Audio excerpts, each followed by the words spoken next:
Мэр Сухума Беслан Эшба поблагодарил Управление образования и всех учителей сухумских школ за проведенную в период карантина работу по разработке методологии обучения школьников в карантинный период. Спасибо большое за проделанный труд. Всем спасибо, кто участвовали в этом, преподавателей, с теми, с кем вы контактировали, и что вам удалось сделать вот такую, во всяком случае, на первый взгляд, очень понятную систему, когда количество посещений детей в школах мы уменьшаем, и в тот же момент выработанная методология позволяет, значит, давать домашние задания на удаленке, отрабатывать, а объяснять новый материал в самой школе, особенно что касается точных наук. Мы можем использовать еще наше абхазское телевидение, попросить там и другие телеканалы, тот же канал Абаза ТВ, где можем давать тоже материалы для того, чтобы в удобное для детей время, значит, транслировать уроки тех или иных, значит, направлений.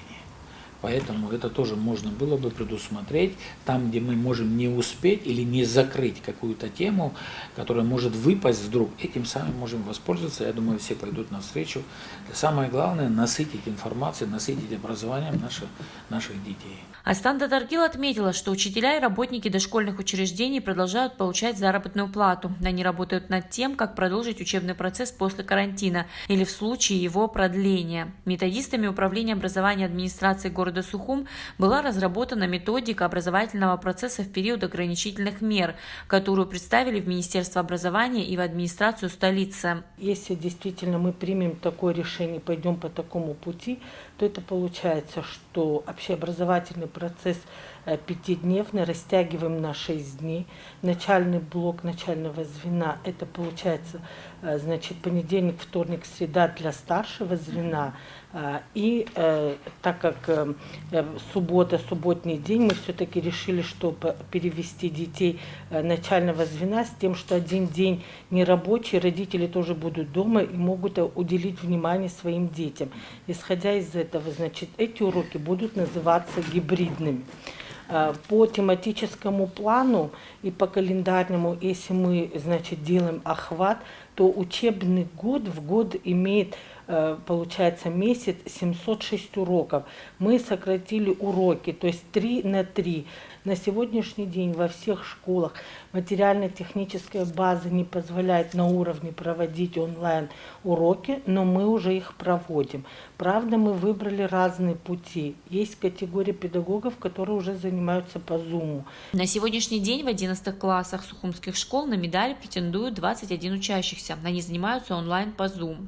Есть школьники, которые также принимают участие в онлайн-уроках. В целом, около 40% учащихся занимаются в данное время дистанционно. Как отметила Астан Татаргил, гуманитарные науки возможно перевести на так называемые гибридные онлайн-уроки, но точные науки должны объясняться в классе. Учителя стали потихонечку втягиваться в то, что мы вот как бы категорично воспринимали. Теперь мы поняли, что нельзя отрывать педагога и учащихся, ученика от школы. Есть предметы, которые невозможно ни по Zoom без педагога принимать. Это как предмет математика, физика, химия и так далее. То есть гуманитарные предметы можно это перевести на гибридные онлайн-уроки. А объяснение нового материала это должно быть в школе.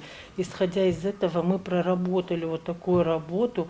То есть получается, что мы часть уроков проводим в школе, а часть это чтобы ребенок уже самостоятельно по онлайну занимался с педагогом в домашних условиях. Мэр отметил, что проведена большая работа с учетом мирового опыта. С учетом того опыта, который есть в мире, и с учетом того, что вы проводили онлайн-конференции, встречи, значит, вот, и попытаться выработать новую, вам было дано задание, попытаться выработать новую методологию. Вам это удалось сделать. Я думаю, что наше руководство, правительство, значит, рассмотрит это в ближайшее время, так как у нас ограничительные меры завершаются в конце ноября, поэтому у нас будет возможность попытаться, значит, адаптировать эту систему до конца года. Мэр поблагодарил за проделанную работу и отметил, что выработанная методика дает возможность уменьшить время нахождения учеников в школе, при этом минимально пострадает продуктивность образовательного процесса. Он отметил, что надо приложить все усилия для адаптации этой системы до конца года.